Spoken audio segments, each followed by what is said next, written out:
বার্ষিক 12% মুনাফায় কত বছরে 10,000 টাকায় মুনাফা 4800 টাকা হবে।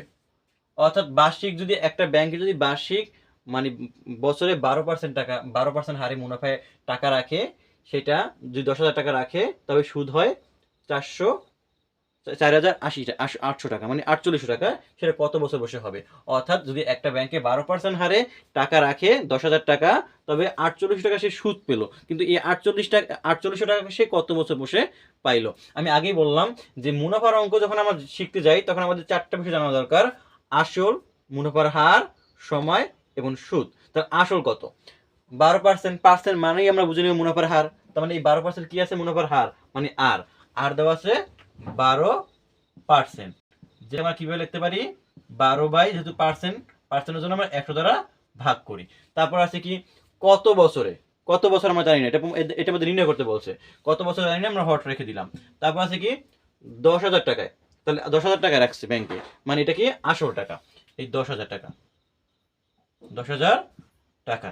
তারপর বলছে কি মুনাফা 48 টাকা হয়, মানে সুদ হয় 48 টাকা। আয় কত হয়?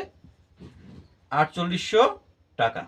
তাহলে আমাদের এখন সময়টা বের করতে হবে। আমরা এই মুনাফা নির্ণয়ের সূত্র আমরা কি জানতাম? আই সমান পি আর এন।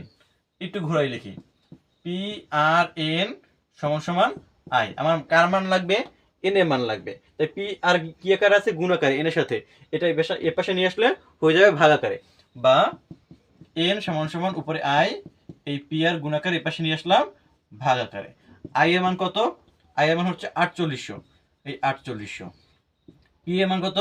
10,000, এই 10,000 গুণ আর এর মান কত? 12/100, এই 12/100। তাহলে এখন দেখো কাটাকাটি করি। এই 2 শূন্য, এই 2 শূন্য আমরা কেটে দিলাম, এই 2 শূন্য এবং এই 2 শূন্য আমরা কেটে দিলাম। 12 × 12, 4 × 12 48। তাহলে আমরা পাইলাম কত? 4 বছর। তাহলে আমাদের অপশন কোনটা? ক নাম্বার, 4 বছর। ধন্যবাদ সবাইকে।